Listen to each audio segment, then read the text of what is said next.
আসসালামু আলাইকুম বন্ধুরা, কেমন আছেন সবাই? আশা করি সবাই ভালো আছেন। আমরা আলহামদুলিল্লাহ ভালো আছি। আজকে ছেলেকে নিয়ে যাচ্ছি ডাক্তারের কাছে। জাবিদ আজকে নিজে কি করেছে? গেঞ্জি পরেছে। দাঁড়া দাঁড়া দাঁড়া আমার ছোট ছেলে নিজে নিজে গেঞ্জি পরেছে। আমি সেটা একটু ভিডিও করে রাখলাম, স্মরণীয় করে রাখলাম। তো যাব আমার মেজো ছেলেকে নিয়ে, ওর হাতে হচ্ছে কি যেন হয়েছে, তো এটা নিয়ে একটু ডাক্তারের কাছে যাব। আর সেই সাথে আপনাদের সাথে কিছু কথা শেয়ার করব। আসলে কি বলবো, দুঃখের কথা। কথায় আছে না, মানুষের জীবনের সমস্যার কোনো শেষ থাকে না, তেমনি আমার একটা চ্যানেল হচ্ছে 2500 সাবস্ক্রাইবার থাকা সত্ত্বেও আমি চ্যানেলটা ডিলিট করে দিয়েছি। সেটা ছিল আমার প্রথম ভুল। দ্বিতীয় ভুল হচ্ছে আরেকটা চ্যানেল ক্রিয়েট করেছি, সেটাও আমার যা কয়েকটা ভিউজ সাবস্ক্রাইবার হচ্ছিল, সেই চ্যানেলটা আমি হারিয়ে ফেলেছি। সেটা কি জন্য যে এরকম হয় আমার সাথে আমি ঠিক বুঝতে পারি না। আসলে কপাল খারাপ হলে যা হয় আর কি। তো এখন আবার আরেকটা চ্যানেল খুললাম, দেখি এইটা কয়দিন রাখতে পারি, আল্লাহই ভালো জানে। তো আসলে কি বলবো, আমার এই সমস্যাগুলো, আমি যেন সমস্যা থেকে উঠতেই পারছি না, দিন দিন যেন সমস্যার মধ্যে ডুবে যাচ্ছি। তো চলে যাচ্ছি ছেলেকে নিয়ে। তো এখানে যেহেতু সিএনজির ভিতরে, অটোর ভিতরে কোনো লোকজন নেই, শুধু আমরা 3 জন, তাই একটু ভিডিও করে নিচ্ছি।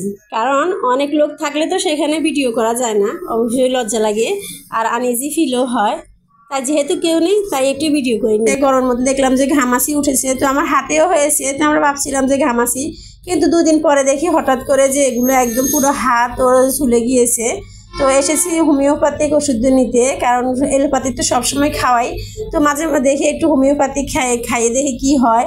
তো সবাই বললো যে দেখি হোমিওপ্যাথিক খাওয়ান, তাহলে এটা ভিতর থেকে চলে যাবে। সেই জন্য হোমিওপ্যাথিক ডাক্তারের কাছে গেলাম। এসে দেখি ডাক্তার সাহেব নেই, উনি একটু বাইরে কোথাও গিয়েছেন রুগী দেখতে। তো এই যে উনি চলে এসেছেন।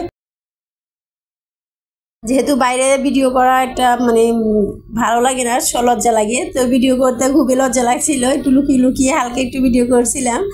জানি না কার কার আমার মতো এরকম বাইরে ভিডিও করতে গেলে লজ্জাবোধ করে। তো উনি হচ্ছে বসছে, তো আমার সাথে দেখলাম আরও কয়েকজন লোকও আছে, ওনারাও বাচ্চাদের নিয়ে এসেছে। তো এরকম করে আসলে হচ্ছে দেখি কি হয় এই ওষুধ খাইয়ে। তো এই যে ছেলের হাতের অবস্থা, ওর হাতটা একদম ছুলে গেছে, কিছু খেতে পারে না, খেতে গেলে জ্বালা পোড়া করে, আর হাতটা কিছু ধরতেও পারে না, খুব অস্বস্তি বোধ করে। তো দেখি আল্লাহ যদি ভালো করে হোমিও ওষুধে, তাহলে তার কথাই নেই। তো বাজারে কিছু হালকা পাতলা কিছু কেনাকাটা করেছি, যেহেতু ছোট বাচ্চা কোলে আছে, ওকে নিয়ে আসলে বাজারে ঘোরা সম্ভব না, যার কারণে হচ্ছে ওকে কোলে নিয়ে হালকা একটু ভিডিও করলাম। আর এই দোকানটাতে এসেছি কারণ হচ্ছে আমার বড় ছেলে, ওর হচ্ছে জার্সি কেনার খুবই শখ, ও সবসময় জার্সি কিনতে চায়। তো এই দোকান থেকে ও আরও একটা জার্সি নিয়েছে, তো আমাকে পাঠিয়েছে এই দোকানে জার্সির জন্য। তো আমি যে এসেছি, কিন্তু এই দোকানে ওই জার্সিটা নেই যেটার জন্য পাঠিয়েছে, আছে কিন্তু বড় সাইজ। তো আমি একটু ভিডিও করে নিয়ে গেলাম, ছেলেকে বলবো যে এটাই নাকি। তো আমি কয়েকটা দোকান ঘুরে দেখেছি, দেখলাম যে কোনো দোকানেই নেই। তো বলতে বলতে অনেক কথাই আপনাদের সাথে শেয়ার করে ফেললাম। তো আমার ভিডিওতে যদি প্রথম হয়ে থাকেন, প্লিজ একটা লাইক দিয়ে দিবেন, আর নতুন হয়ে থাকলে চ্যানেলটি সাবস্ক্রাইব করবেন। আমার একদমই নতুনভাবে খোলা হয়েছে চ্যানেলটি, প্লিজ আপনারা সাবস্ক্রাইব করে আমাকে একটু সাহায্য করবেন এগিয়ে যেতে। আর এই যে সব কিছু শেষ করে এখন চলে যাচ্ছি আমরা বাড়িতে। আর আমার হচ্ছে একটা অভ্যাস, আমি জানি না কার কার আমার মতো এরকম আকাশ দেখতে পছন্দ। আমি কিন্তু সবসময় আকাশটা দেখি, আকাশ দেখতে যে আমার এত ভালো লাগে। আর সব সময় যত রং বিরঙের আকাশের ছবি আছে, সব কিছু আমার কিন্তু অনেক ভালো লাগে। কারণ আকাশ আসলে উদার, বিশাল, যার কোনো সীমারেখা নেই। আসলে মানুষের মনটা ঠিক এরকম বিশাল হওয়া দরকার। তো কার কার আমার মতো আকাশ পছন্দ অবশ্যই কমেন্টস করে জানাবেন। আর হচ্ছে যে বাসায় চলে এসেছি, তো ডাক্তার সাহেব মাত্র 2টো ওষুধই দিয়েছে, বলেছে এগুলো ঠিকভাবে খাওয়াতে। আর একটা তসবি ছড়া নিয়ে এসেছি। আসলে আমার ঘরে অনেকগুলো তসবি ছিল, কিন্তু কি হবে, আমার হচ্ছে মেয়ে আর আমার এখন ছোট ছেলে, আমার বড় মেয়ে আর ছোট ছেলে, ওরা আমার খুবই গুণী মানুষ। ওরা যা হাতে নেয় সব ছিঁড়ে নষ্ট করে ফেলে।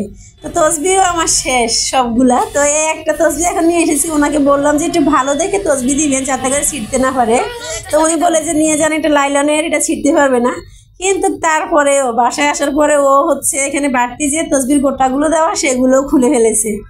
তো এই হচ্ছে আর কি আমার ঘরের অবস্থা। আর ছোট বাচ্চা যখন আসে মানে চারদিক শুধু এলোমেলো অবস্থা করে রাখে, সারাক্ষণই সব অগোছালো অবস্থায় করে রাখে। তো আপনাদের সাথে আমি এরকম অগোছানো এলোমেলো ভিডিও ব্লগ শেয়ার করব, আপনারা অবশ্যই দেখবেন। কারণ যার যার ঘরে আমার মতো এমন ছোট বাচ্চা আছে তারা জানে যে আসলে ছোট বাচ্চারা কী পরিমাণ জ্বালা যন্ত্রণা করে। তো এই যে আপনাদের সাথে কথা বলতে বলতে আজকে ভিডিওটা এখানেই শেষ করলাম। তো সবাই ভালো থাকবেন, সুস্থ থাকবেন। আল্লাহ হাফেজ, আসসালামু আলাইকুম।